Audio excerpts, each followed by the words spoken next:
tossers have thrown it out the door with their behaviour this week. They should be ashamed of themselves. They should absolutely look at themselves in the mirror and wonder what the have they been doing. They're hissing at us and calling us cheats in the Lord's long room, and they have the gall to talk to us about the spirit of cricket. Absolute bullshit. There's a big appeal. It's hit him on the pad. He's out. Lions gone. New South Wales are 9 down. Onto Sydney Road, and it's hit a car. Oh, I think it's hit a car. What a way to bring up your 50. All you want is to leave it all behind. Now there is a simple remedy to stay fit for all eternity. That song always hypes me up for another episode of Cricket Unfiltered. I am Menners. Joining me, cricket broadcaster Damien Watson. Damien, how are you? I'm good, Menners. Just escaping the Melbourne winter for the moment. We're almost at winter now, aren't we? Which feels a bit weird talking cricket during the winter, but I would love nothing else, to be honest with you. It's good to see the IPL going strong, and we'll talk a bit of local stuff as well. Yeah, we've got a lot to talk about on this episode. And after a little bit of an absence, we're actually going to talk about the Johnny Bairstow stumping again. So we managed to go a few episodes without bringing it up. Is this the contract matters where you bring it up once a year? Well, no, our good friend Alex Carey was on, friend of the show, the Howie Games, talking about it. So we'll get to that later. As you said, IPL stuff. Also some domestic news, but let's start with the listener question. So Austin Green left a comment on Spotify saying, what do you think of the 14-year-old playing in the IPL? Do you think it is the best thing for him development wise? Now, I was going to say, before the events of overnight transpired, I was going to say I actually think it's great for him being in the IPL at 14, because they always say that if you have a young talent, you want to get them playing against adults as quick as possible so they can realize their potential. And since Austin left that comment overnight, so we're recording this Tuesday Australian time, Vaibhav Suravanshi, who's only 14, scored a century in the IPL of just 35 balls. That's right. A 14-year-old has scored the second fastest century in the IPL. He's the youngest man to ever score a T20 100, so the youngest in men's cricket. He's the fastest Indian to ever score an IPL 100, because Gale has the record for his 30-ball effort, and now Suravanshi with a 35-ball effort. I mean, Damien, this is just phenomenal. For a 14-year-old to make his debut and then score 135 balls, I mean, this is history-making stuff. It's incredible, isn't it, Menners? I don't think I could ever imagine this ever happening. I don't know about you, and I think more should be made of it throughout the world. It's incredible. In any professional sport, Menners, I mean, outside of maybe gymnastics, where, a lot of the stars, are in that 10 to 17-year-old bracket, at the elite level, it's something you dream of as a 13-year-old, but you're not going to be in the top rung in any sport. It's quite incredible, really, this sort of feat. And from a rural background as well, rural farmland background too, I just can't believe it, to be honest. I think it's one of the more, in any world sport, one of the great achievements of the year. Yeah, absolutely. And we've had guests recently who've said that maybe his age is a little bit older, that records where he's from can be a little dubious. But, even if you're talking about a 15-year-old or a 16-year-old doing this, we're still talking phenomenal stuff. 94 of his 101 runs came via boundaries. He hit 11 sixes. And I guess what makes it even more special was, it was in a match-winning effort. Rajasthan Royals needed to win the game. They were chasing 210 against the Gujarat Titans, and they did it. And thanks to him, they did it with 4.1 overs to spare. I mean, when have you seen a team chase over 200 in a T20 game and do it with almost 5 overs to spare? So, it's quite phenomenal. I saw the highlights. He's a beautiful, crisp hitter of the ball, just the way he times the ball. He's got shots all around the ground, and, a bit like Sam Constas, he just has no fear. Yeah, he's got that Gen Z type of attitude. And how about the marketability of him as well, Matters? It'll be quite incredible. The bloke's going to be earning $1 squillion by the sounds of it. It's amazing, isn't it? And you're right. He has that great versatility and variety with his stroke play. I don't know. Is this sort of a once-in-a-generation type talent we're seeing here? Sometimes, as a 14-year-old, you got to, assuming he is 14, you got to work on your craft. And this is the scary thing. There's still scope for improvement for this guy. Imagine, you think back to when you were 14 minutes, there's still a lot to learn about life. There's still a lot to learn about your cricket. You just wonder how good he can be, whether he's going to represent India in a national stage already as well. He probably comes into the conversation now too. So, yeah, I just can't fathom it, to be honest. And that's the scary thing. There's still further scope for improvement for this young fella. So, yeah, look out. I mean, to your point, get used to the name Suravanshi, because the way modern cricket is now, they might play until their late 30s. We could be talking about Suravanshi for the next 25 years. Think about Jimmy Anderson's very long career, which is hardly ever replicated. Well, we're seeing something special here. I guess I wonder whether he can become a test batter. Is he just a bit of a smash and dash type player? Does he want to play test cricket and play the 5-day game and represent India at that level? So there's all these questions, but overall, this is just incredible. I still can't believe it. Well, look, we'll see what happens going forward. I think it's important that he has the right people around him as well, Metters, in terms of him. Like, when you're 14, you get you talk about 18-year-olds getting carried away with any hype surrounding them. He's only 14, 15 years of age. The hype is going to be quite overwhelming. And I think it's important that he has the right coaching staff, support staff, and even family around him to make sure he doesn't get carried away with it all or get overwhelmed with it all. I think that's going to be important as well, because we've seen young talent fritter away with the weight of expectation upon him. I think the difference is, though, there was no huge expectations upon him coming in. So it's just about adapting to his newfound fame. Yeah, I guess, and we've seen what happens to players like Tendulkar and Kohli. They become so fated in India, and that brings with it so many great things like wealth and fame, but it also brings pressure. And Kohli's talked a lot about that, and it was interesting when Kohli, really in the last few years has shied away from the fame a little bit, and so yeah, all this is ahead of Suravanshi, and what an innings overnight. Now, staying with the IPL, Dan Bredding in The Age reported that one of our podcast rivals, Damien, has been they had to take down a lot of their IPL content. So the Grey Cricketer podcast, I'm sure many listeners of this show are familiar with, long-time rivals. We've had a checkered history, myself and the Grey Cricketers, but they were doing an IPL breakfast show, and they were using still photos from the IPL to talk about news headlines. And, the BCCI and the IPL have said, no, they cannot do that. And it seems to be around the two uses. So you can use things for editorial use if you're doing like a news program. I think you can use the still photos. I don't think you can use the videos, but if this was a straight news show, you could put up a photo and we could report on the news. But the BCCI is alleging that the Grey Cricketer aren't doing a real serious kind of news show. They're doing a comedy type review of the IPL, and that's more commercial, and therefore they cannot use the IPL name in the title, and they cannot use photos. And I have to say, I take no pleasure in this, because even though the Grey Cricketers, competitor, I do think this is really bad for the game in general, because they're doing a great job, Sam and Ian, reporting on the IPL, bringing it to an Australian audience as well as an Indian audience. And if they're just using still images, I think it's quite short-sighted of the BCCI not to allow them to continue to do it. And Sam Perry, one of the hosts of the show, wrote that it was a polite email and from the BCCI. But Damien, I just think this is a bit of a shame. Yeah, I think it's a bit of an overreach, and you can make the argument, that isn't the analysis somewhat commercial as well? You're commercializing analysis too. So I don't really understand where the line is drawn between what is commercial and what is editorial.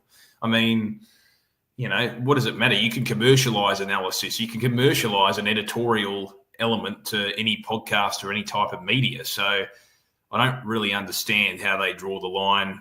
I don't think it really makes much of a difference anyway. And I don't think anyone really cares whether it's used, as you said, if it's still photographs, a bit like the Olympics, with the IOC and the very strict parameters you have in terms of using content, unless you're a rights holder, you can't actually use footage of what happens at the Olympics. You use the still images. I don't really see, if it's promoting the competition, I don't really see how it is going to be detrimental to your product. I just think it's massive overreach. Yes, and I do think there is a difference between like a serious show and, what the great cricketers do, where it's a comedy show, and maybe that's you commercialise a serious show too, man. Oh, of course, absolutely, yeah, absolutely, yeah. I would just, maybe the BCCI don't put much credence in their analysis, but that's not for me to say. But I got through 5 minutes without taking a shot at them. I did really well, listeners. What's this checkered? We don't need to go into it, but I'm interested to hear this checkered history that you speak of. well, basically, what happened was when I originally started podcasting, I reached out to them because they released their book, The Grey Cricketer, before they did their podcast. And they basically just said they wouldn't come on the podcast, basically treated me like I was good enough for them. And then when I questioned them about it later on, like Sam and Ian don't deny it, say that didn't even happen. So I don't know about that, but we've since mended the fences. They are nice guys, I think. I'm not sure, but I think. And then they had this thing where one of them left, and I think left in acrimonious circumstances. Right. So there was 3 of them, and it became 2. And that third member, knowing that we had a checkered past, reached out to me and told me what happened and gave me all the dirt about their split. And I'm not going to go into it here, but no. And then I've caught up with the grey cricketers at events and presentations, and we've discussed this. And I'm just an asshole. I always say inappropriate things to them, and get into trouble because that's slight to me. I hold grudges. That's one of my weaknesses. Like if you're going to not come on my show, pretend I'm like not good enough for you, like 10, 12 years ago, I'm never going to forget that. That's just the way I am. You've got a long memory, Metters. I do. But anyway, all that aside, I think the BCCI should be looking at things like the Grey Cricketer and other podcasts like Cricket Unfiltered as avenues to connect with the audience in a different way. Free promotion. But they would probably tell you, we don't need it. It's the second most valuable sports league in the world. We don't care. We don't care. And there's that argument too. I mean, if every game's worth $20 million just in TV rights for the BCCI, do they really care if people are talking about it on podcasts? Probably not. All right. Staying in the IPL, it's still very quiet for the Aussies over there. Not a lot of headline performances apart from Josh Hazlewood, who is the leading wicket taker, who's taken 18 wickets at just 17 with an economy of 8.44. He's now on fire. RCB are on top of the table, or they were yesterday. I haven't checked this morning, but RCB absolutely killing it thanks to Kohli and Josh Hazlewood. And apart from that, it's very quiet. Mitch Marsh hasn't had a great week. He's still near the top of the leading run scorers. But all in all, I would say the Aussies aren't having a huge impact on the IPL apart from Josh Hazlewood. But there was a publicised feud between Glenn Maxwell and Verinder Sehwag, where Sehwag went on a podcast last week and accused Maxwell and Liam Livingston of basically being on a holiday rather than taking the IPL too seriously. And this dates back to a feud which was outlined in Glenn Maxwell's book when Maxwell was the Punjab Kings before and he was the skipper. He had a lot of problems with Verinder Sehwag. But that's quite astonishing, Damien, that someone like Sehwag would come out and say publicly that Glenn Maxwell's treating this like a holiday. Yeah, I mean, I don't know if he's spoken with him first or if there's a checkered history between the two of them in the lead up. My view on these sorts of things, men, is if you have an issue with someone, you reach out to them sometimes in this situation. And explain, the rationale behind what they think, and then you go out publicly rather than just going out publicly and making the accusation. Of course, Maxwell's going to feel slighted. He hasn't had a good IPL campaign. I was watching him the other night, actually. I think he was playing on Saturday night, as Australian time, Sunday morning, and he was dismissed for 7 yet again. So really struggling to make an impact. But, we've seen Glenn Maxwell perform before. I know he's not the most consistent player of all time, but we know how powerful he can be and how clutch he can be in certain situations. So for a bloke who's been around for a long time, look, you could accuse him of a few things in terms of his technique, but I don't know if he'd be the type that would waver in regards to his work ethic. I think he's one of those players, though, that when he fails, sometimes it looks bad. A bit like Mark Waugh used to get criticism for being too casual. And the thing about Glenn Maxwell... That was his style. I agree. And the thing about Glenn Maxwell is the last 2 seasons, last season and this season, have been terrible with the bat. He's averaging under 10. So it's a huge drop-off for him. And you can see why he was dropped, but he is the all-round package. He still bowls well. He can provide overs with his off-spin. He's a gun fielder. So he's not he's such an all-rounder that you can use him in different ways. But if you're averaging under 10 with the bat, it's hard to maintain much of a defense for him. But I think, and you might have said it, I think, on the show, that I do think the IPL comes at a tough time for the Australians. It comes at the end of a long season. They're tired, and it feels to me sometimes that the players are just cooked by the time they get there. Yeah, probably to a certain extent, although I think in Glenn Maxwell's case, Menners, he doesn't necessarily have a great degree of involvement in all 3 formats consistently for Australia. I know he plays throughout the summer, often at domestic level, but I don't know. I would have more sympathy with. So look at Josh Hazlewood, though. He's still performing, even though, and I know he's had his injury travails over the journey and things like that, but there's still a high work rate with a bowler compared to a batsman, if we're being honest about it, on the body and the physical toll. I think if other players, and look, everyone's fitness levels are different, but if other players are still able to perform even after a long summer, and Australian players are not the only ones either, Menders, there's other cricketing nations that play their traditional summer throughout the lead up to the IPL. I don't know if it is a factor, but I don't know if it's the overriding excuse for bad performances on a consistent basis. We've seen Australians perform very well in the IPL in the past, Metters, even after big summers. Why should this be any different? I think it's a factor, but it's not an overriding factor. Yeah, I agree. I do agree. And I actually think Glenn Maxwell's IPL career might be over very soon. They've shown in the past the IPL is very ruthless. Once you stop performing, once you stop living up to your value as a player, you're discarded. I mean, look at David Warner. He's not in the IPL this year, and he's been the star there for a decade or more. But once it was deemed like his performances weren't up to it anymore, there's no free ride unless you're an Indian legend, because we've seen Dhoni and other older Indian players get carried along a little bit. They don't do that for overseas players because there's only 4 spots in the team. If you're not performing, you're out the door. So, this could be Glenn Maxwell's last IPL. It certainly could be Jake Fraser McGurk's last IPL. Yeah. He's been dropped and he's having an absolute stinker of a year. Just on Hazlewood, do you think he's our best all-format bowler?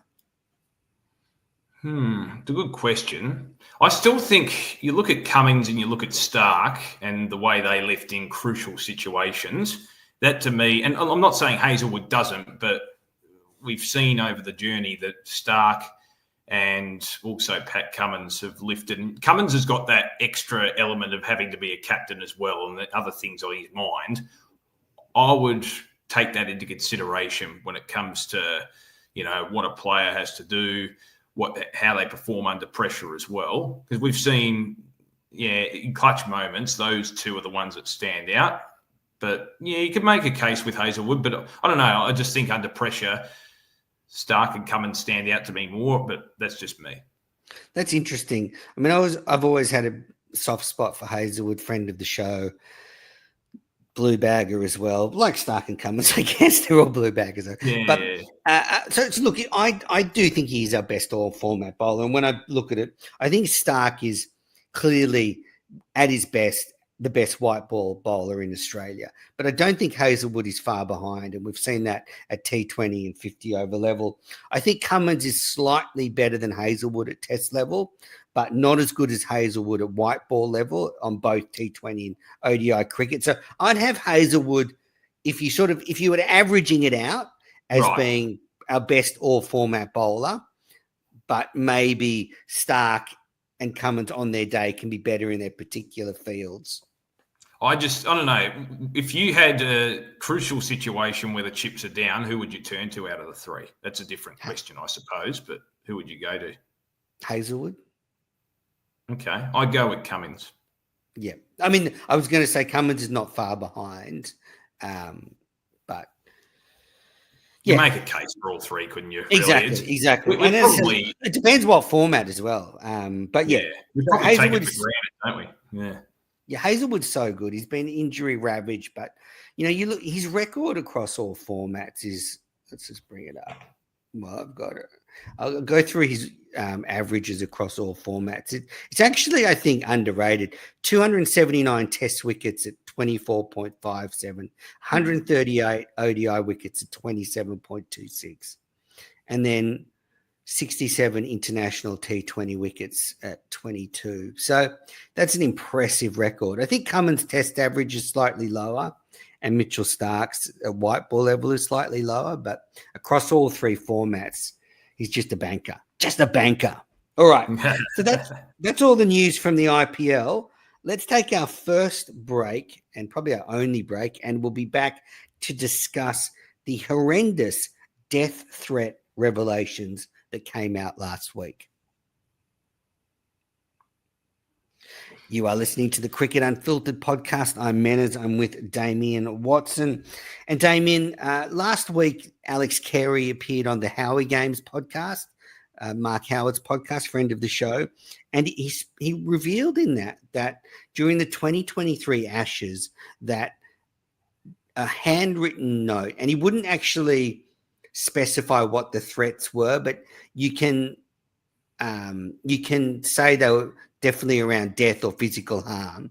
A handwritten note was left in the Headingley dressing room directed at Alex Carey and the Aussie team with threats.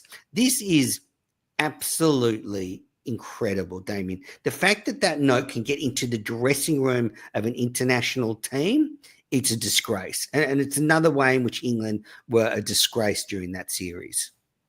I haven't listened to the interview yet. So was it slipped through the door, or how did it actually get near there?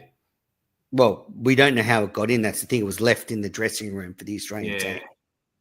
I just find that strange that anyone, that's heavily guarded, isn't it, at the best of times? Even media at certain stages can't get anywhere near the dressing room. So I don't know how that happened, first of all. But secondly, just highlights some of the terrible behaviour at the time. I didn't mind the banter. I actually didn't mind the back and forth between. I think it gave the Ashes a fair bit of life, Menners, to be honest with you, when that whole situation erupted, and it just adds a chapter to the rivalry that we'll always speak about.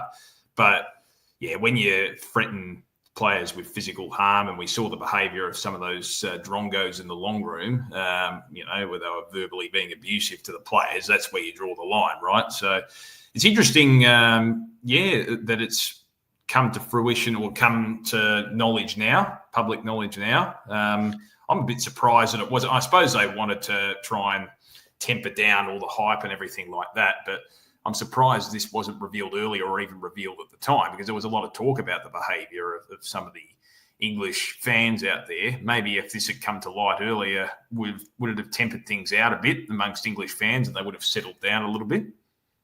Yeah, I don't know, but I was speaking to a couple of journos in an event recently about this, and they one of them had seen some of the letters, and one of them had known about them a little while ago, but I think for security and stuff, it was kept under wraps. Right. And look, this is a severe breach of security, because look, it was at Headingley, so that's Bairstow's home ground. But for a letter to make it into the sanctity of a dressing room in an international team is a huge breach. So I can see why maybe it was kept under wraps, because it's been under investigation and trying to find out who did do it, and then maybe they never did find out. So That's why the story never came out. But, it's disgraceful. And I've got these mixed feelings, Damien, because the English are coming next summer.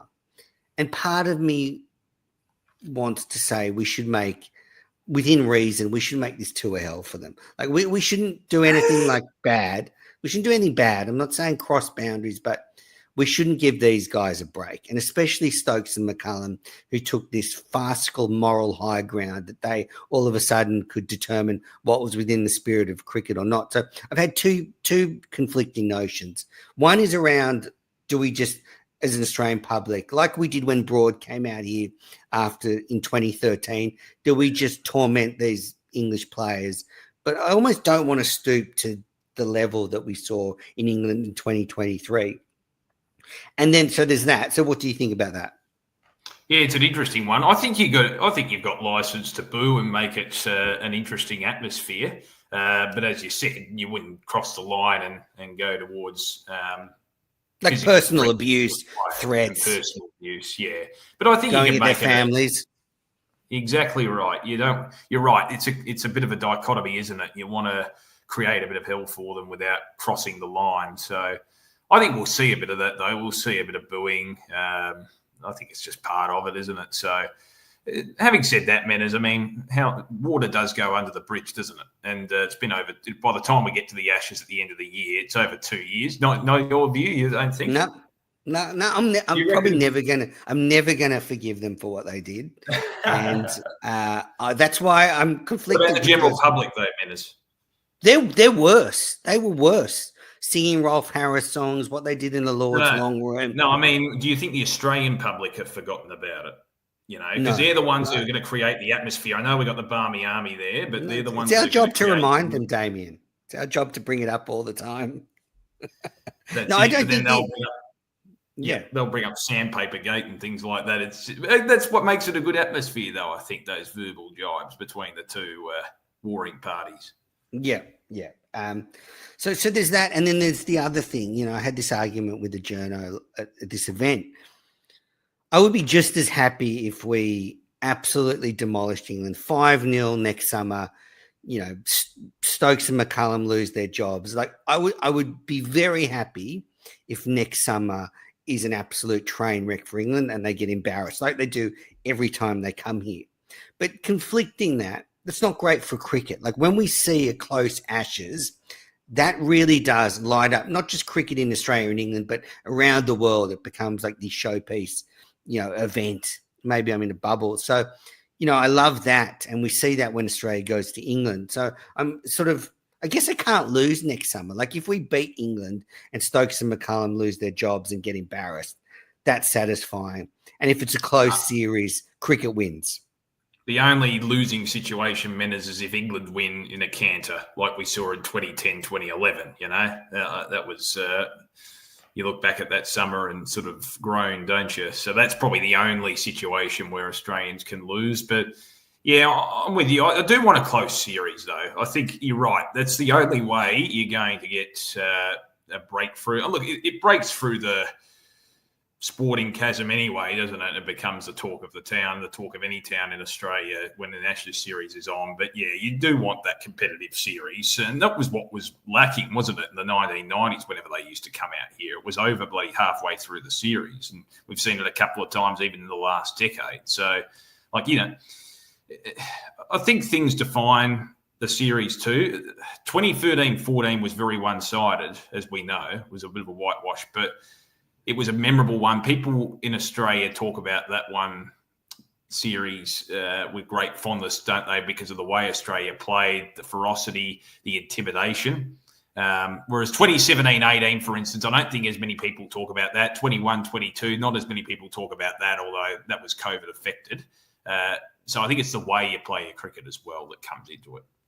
Yeah, I guess with 2013-14, we hadn't held the Ashes since 2009, so there was a bit of a build up there. And 2017-18 was pretty meek by the end, and the COVID tour was pretty meek. But I guess the Australian public it's hard to lose because if we smash the Poms, that's satisfying. If it's a close series and we win, that's also satisfying. That was what made the Indian series we just had so good. The fact that they won the first test just meant the series was alive right to the end. I've got no good answers. I've got no good answers for you, Damien. I can't decide if I want a 5-0 thrashing or a close series. But you don't want a thrashing where England win. That's the only thing. No. That's the only way. That's the only thing I don't want. Yeah, and I definitely want Stokes and McCullum to be miserable when they leave. Do you want them to lose their jobs? Is that your ultimate? Yes. Absolutely. Yep. Yeah, okay. Yeah, because I can say that because they're not going to be like I don't like saying people should lose their jobs, like just in any form of trying to make a quid to put a roof over your head and stuff. But I don't think Stokes and McCullum will be short of a quid if they get sacked from their job. So yeah, I'd like them both to leave here miserable, jobless, without the Ashes.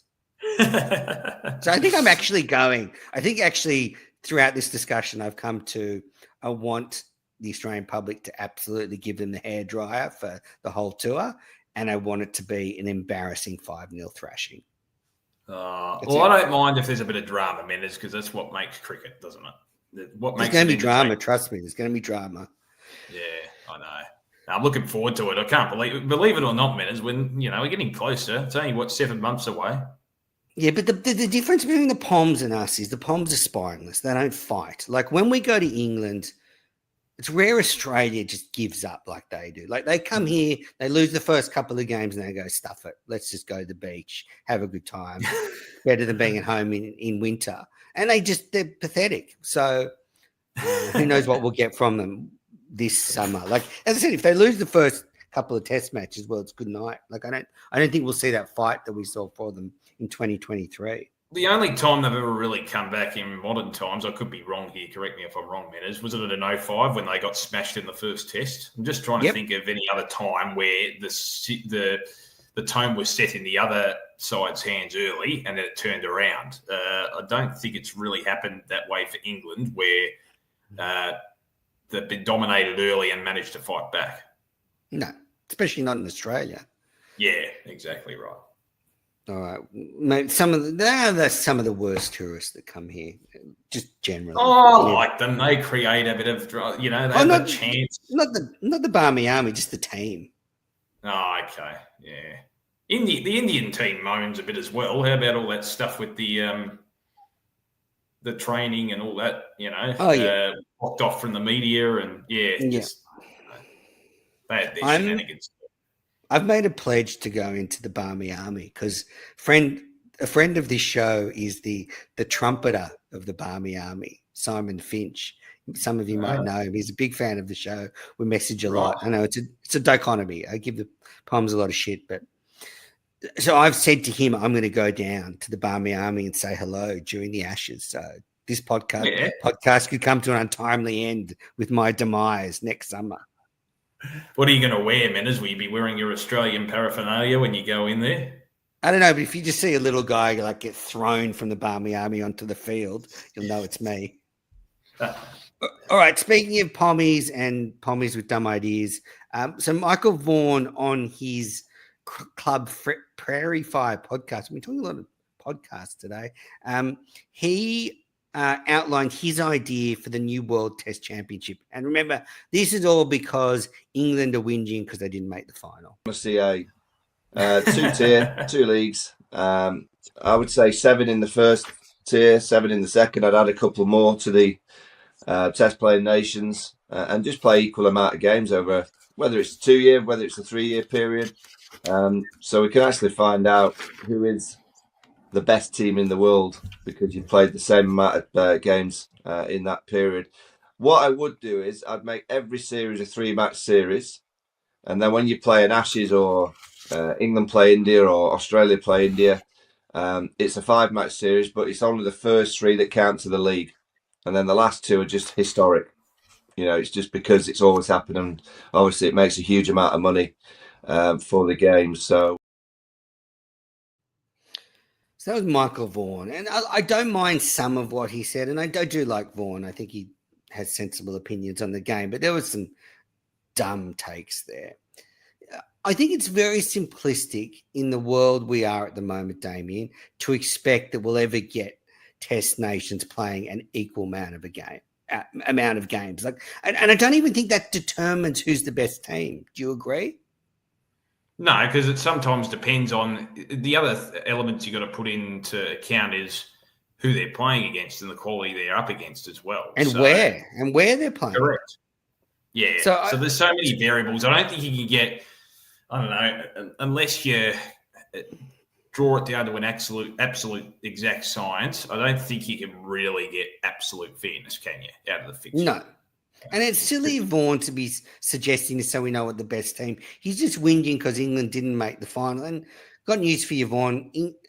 England aren't nearly the best team. So that's just a silly thing. And then the doozy, which really got me, which is where I played the audio, that absolute moronic idea at the end to limit every series to 3 test series. So one of the great things about the World Test Championship is we have no dead rubbers now. Even if Australia gets 3-0 ahead in the Ashes next summer, we will still want to win those last 2 games for World Test Championship points. And we saw, against India, it could have been vital, those last 2 matches. In the end, results fell our way. But we've seen consistently over the last couple of years that it actually does make those last games in a series more relevant because of the World Test Championship. So that would be so dumb to go, we're playing the Ashes, but the first 3 only count to the World Test Championship. I just think that would be a step backwards.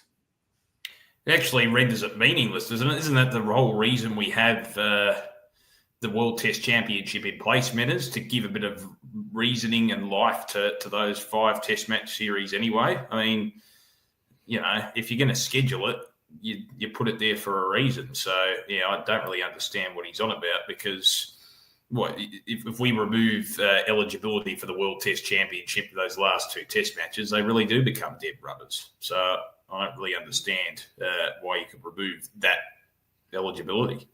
Yeah, that's what I don't understand. I like 3 test series, but I don't think you should do anything to the 5 test series. I think percentages of wins is actually quite a good way of determining people on the ladder. And I think I would like some more parity between the way the ladder is structured and games and stuff. But I think we're moving towards that. And just an idiot. Dumb idea from Vaughan. Dumb idea. It's just recency bias, isn't it? After what happened with England, simple as that. They're just whinging. I tell you, they can't win here, but they're professional whingers. That's what the Ponds are good at. I'm all right. Moving to some local news. I think we've announced this, but it's been confirmed. Elise Perry is moving to New South Wales next summer. That's been done and dusted. Her contract has been announced. She did do great for Victoria. She only played 20 games, but she averaged 75 with the bat and scored 5 centuries. So her appearances were brief, Damien, for your state, but certainly effective. Yeah, absolutely. I think she made a big knock, I remember, against the ACT about 14, 15 months ago. And she's performed well against New South Wales over the journey too. But I think it's more just her presence around the group, how valuable that will be to the young players coming through. And in Victoria, with the women's side, they've had a bit of a regeneration, a bit like the men's side as well, had a bit of a regeneration over the last few years with a lot of younger players coming through. So to have Perry and Lanning as, amongst your 2 senior players when they have been around, there's no better role models to learn off, I would have thought. So she's done her job there, but hasn't played for Victoria for a while. I think it's been, has it been over a year? So she didn't play last summer. Due to international commitments.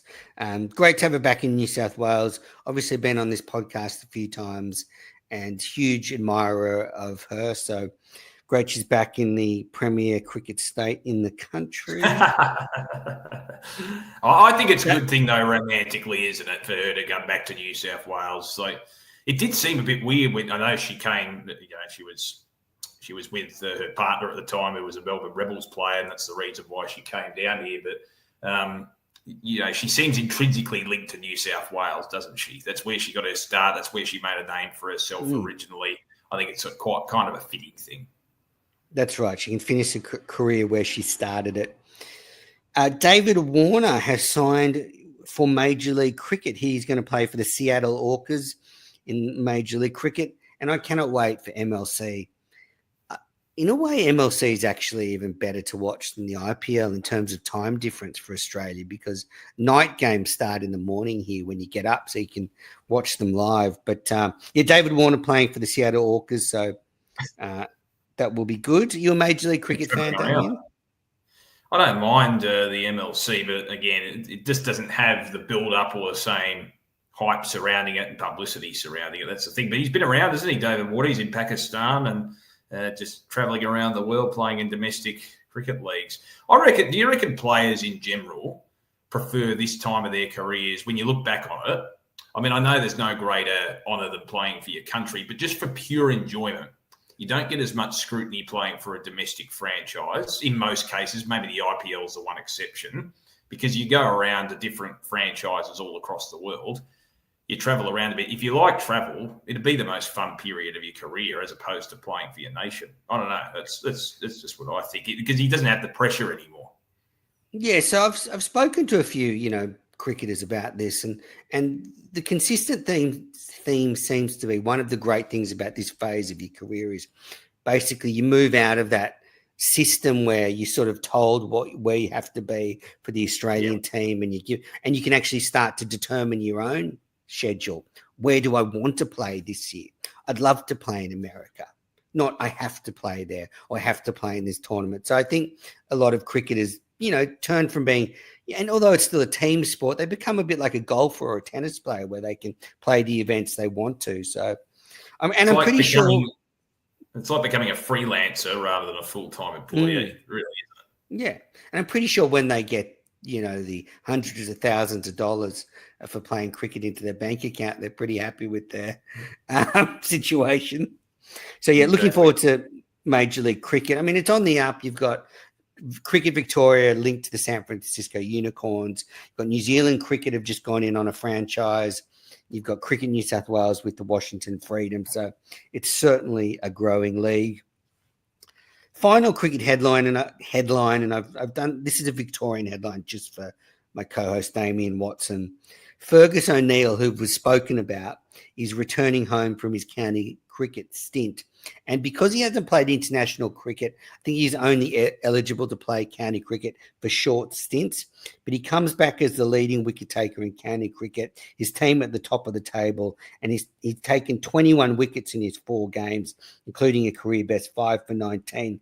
But what struck me is his first-class record now is 133 first-class wickets at 20.03. And when I look at him, I think, okay, let's not do what we did with Scott Boland and wait till this guy's 35 to give him a game. Maybe he's someone we should really be looking for that 2027 Ashes. I agree. I reckon that'll be the prime time as well. He'll have a few more years under his belt in terms of experience. He'll hone various aspects of his game. He's he's half decent with the bat as well. So there's that element that he's not a bunny. He is capable with the bat too. But as you said, Menas, his type of bowling is conducive to performing on those English wickets, isn't he? So I think he'd be primed potentially for that series if he continues to maintain this level of form. So I agree with you. I think he should be given a go. Particularly, we're probably going to be in a situation where the big three do bow out, or at the very least are in the real back twilight of their career. So he's that next supplement, isn't he? Absolutely. And he provides something different. And we've seen in the past, players go to England with those real specialist set of skills. And we've also seen that, Scott Boland is a fast bowler, but he's that sort of high 130s. You don't need to be, it's great, but you don't need to be bowling 145 plus to take test wickets all the time. Especially with the rise of T20 cricket, if you can really examine some of these modern batters' techniques, you'll have a lot of success. So anyway, Fergus O'Neill, he's on his way home, but he's done Australia proud. And I think, as I said, laid down a real marker that Bailey and co will be thinking next Ashes, maybe even next summer. He could be around the squad. So let's see. All right, that's it for all the cricket headlines. Let's wrap it up with Can't Let It Go, that little bit of cricket news you just can't let go through to the keeper. Damien, what do you have for us? All right.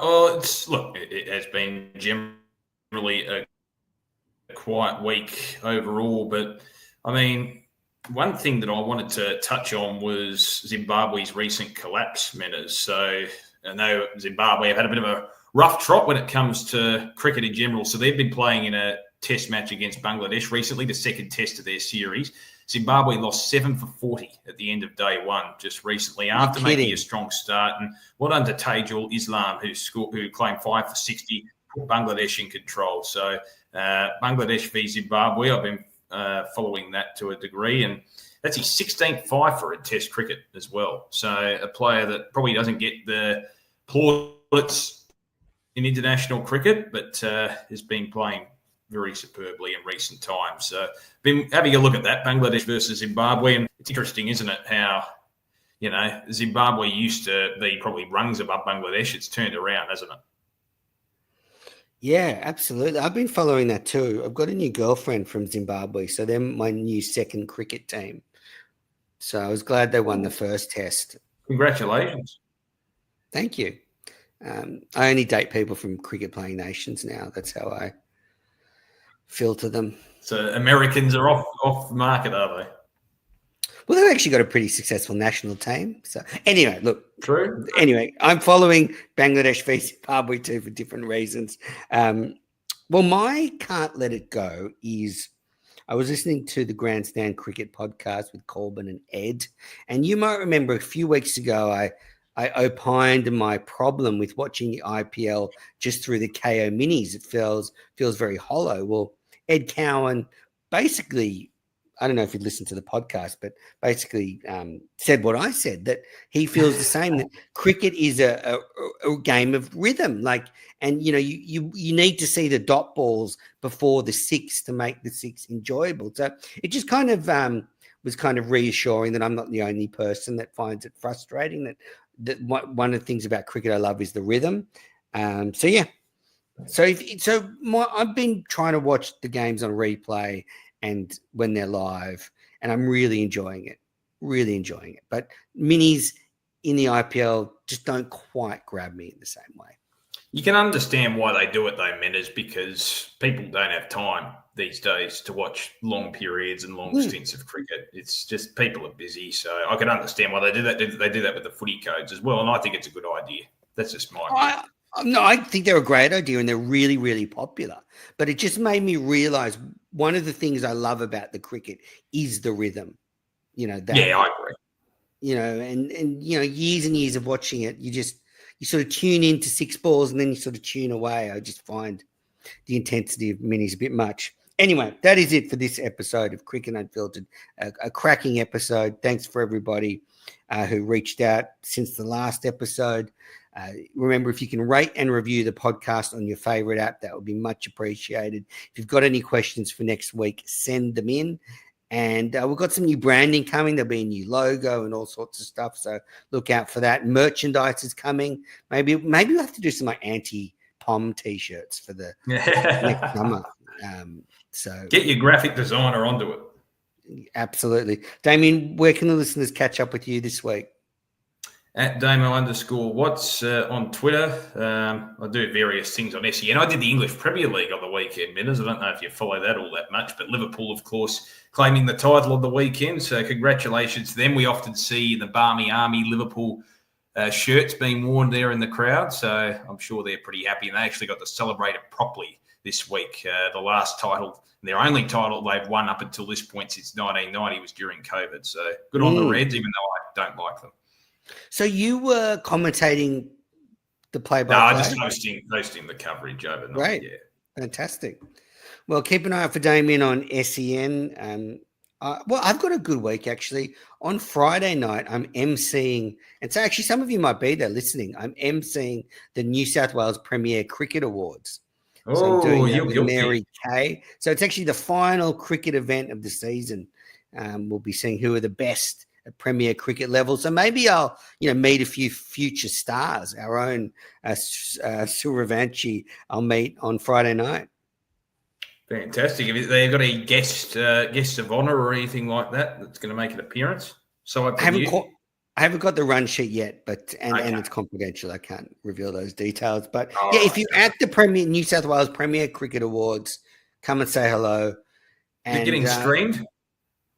I don't think so, which means if my jokes bomb, no one will hear them, thank goodness. Correct. All right. Thanks, everybody, for tuning into Cricket Unfiltered. We'll be back next.